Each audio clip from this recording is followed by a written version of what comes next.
Police को मारा, फांसी दो तब जाएंगे। क्या मांगे आप लोग, क्या मांगे?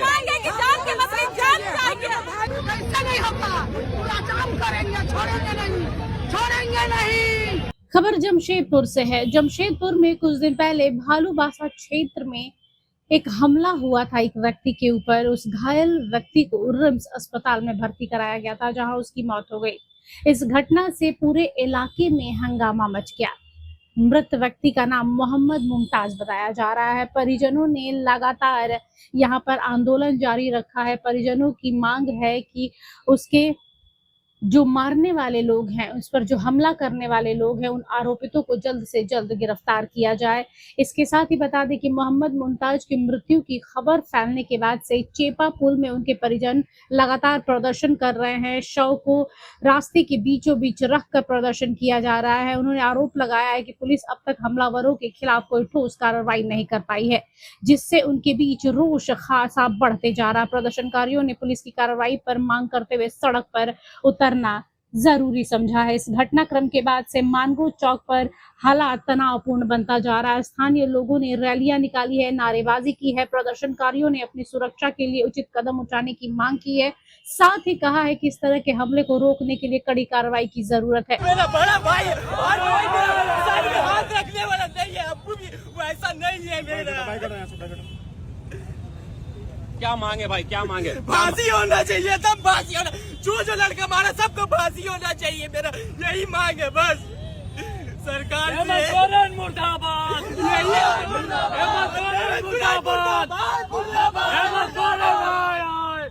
फांसी होना चाहिए। कौन लोग मारे, कुछ पता है कौन लोग मारे हैं? नाम दो का मालूम है, राजमुखी और रोहित मुखी, ऐसी नाम है। अरेस्ट हुआ तो जेल होना चाहिए, फांसी होना चाहिए। इंसाफ कैसे मिलेगा? होना चाहिए कुछ। अब देखिए कि आक्रोश और गुस्सा में उस घर की क्या हालत है। क्या मिला किसी को, किसी बच्चे क्या मिला? भाई को मार के क्या दुश्मनी था जो जान से मार दिया मेरा भाई को? क्या दुश्मनी था? नहीं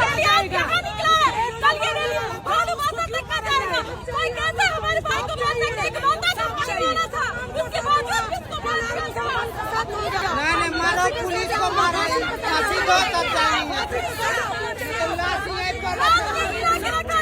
क्या मांगे आप लोग, क्या मांगे?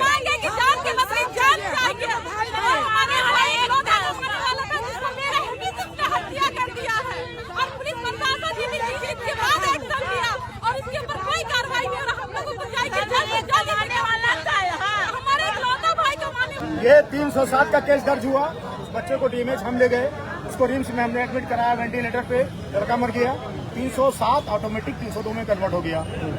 अब जब 302 में कन्वर्ट हो गया तो जो दो आरोपी हैं उन पे 302 का मुकदमा चले और फांसी हो। तीसरा जो आरोपी है उस पे भी उसे मुकदमा चले और फांसी हो।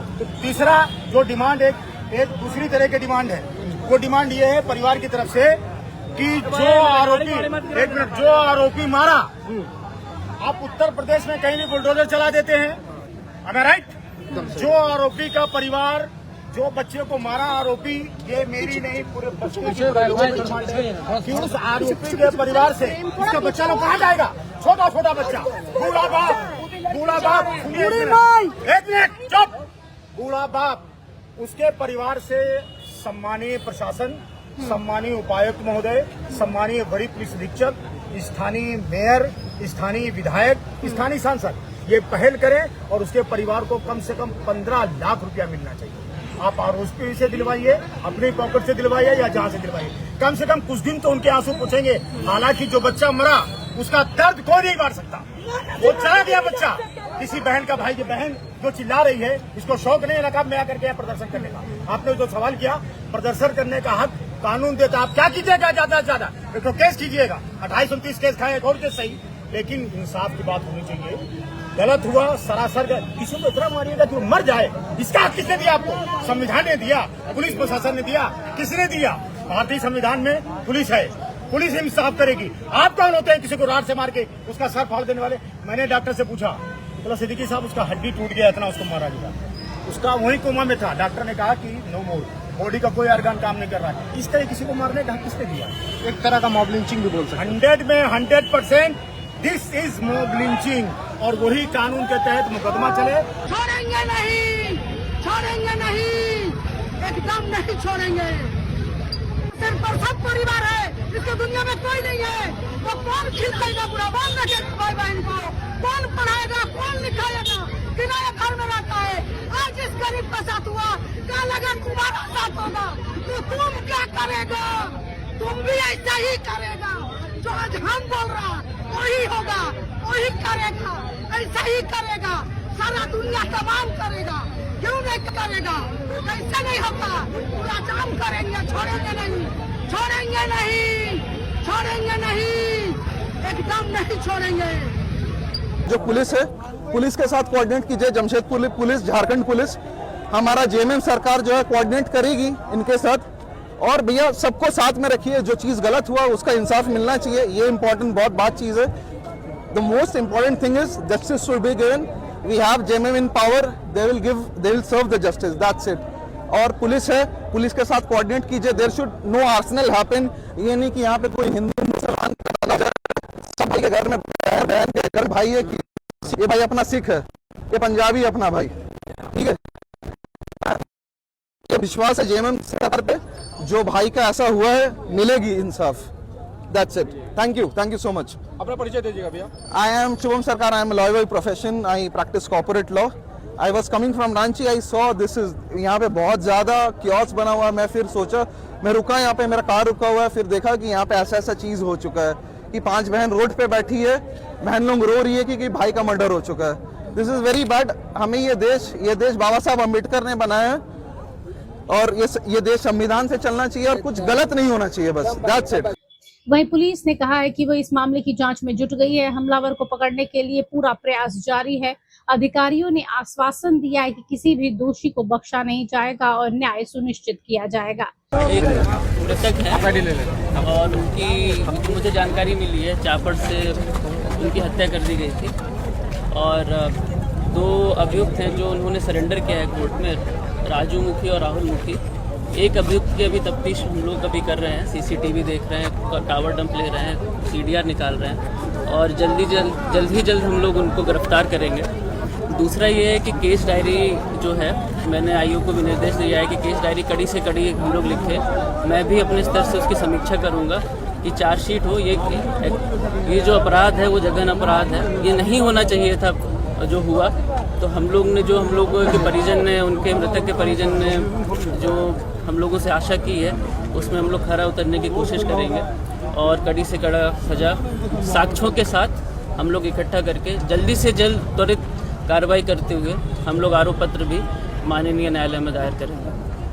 सब परिजन मुआवजा की भी मांग कर रहे हैं। मुआवजा की मांग में उन्होंने एसडीओ साहब ने उन्होंने उनसे प्रतिवेदन लिया हुआ है, उसमें भी उचित कार्रवाई जल्दी से जल्द करेंगे। परिजन एक और सवाल कर रहे हैं, इनका कहना है कि मॉब लिंचिंग के तहत कार्रवाई नहीं की गई है, जबकि 5 से अधिक संख्या में। मैं आपसे सवाल पूछता हूं कि मॉब लिंचिंग में कौन सी धारा लगती है, बताइए। धारा 103(2) लगती है। अगर आप उसको बहुत ही बारीकी से पढ़ेंगे तो ऐसा नहीं होता है कि उसमें लिखा हुआ है कि कोई कास्ट, कोई कम्युनिटी, इस उद्देश्य से किया गया है कि उस कास्ट और कम्युनिटी के लिए। अभी जैसा कि मैंने पिछले भी कुछ समय बोला है कि हम लोगों को कड़ी बाई कड़ी, साक्ष्य बाई साक्ष्य जाना पड़ता है। हम लोग सीधा निष्कर्ष में नहीं पहुंच सकते हैं कि ये किसी प्रभावित उद्देश्य से ही किया गया हो कि कोई मुस्लिम है, कोई हिंदू है। और मैं भी अपने मीडिया बंधुओं से भी आग्रह करूंगा कि इस चीज़ को इस तरीके का रंग मत दे कि मॉब लिंचिंग का हो। हम लोग को अगर ये लगता है कि उसमें कुछ ऐसे इंग्रेडिएंट्स आ रहे हैं जो मॉब लिंचिंग का है, तो हम लोग उस धारा को भी जोड़ेंगे। लेकिन कृपया करके इसमें थोड़ा सा संवेदनशीलता बनाए रखें कि समाज में विधि व्यवस्था ना खराब हो।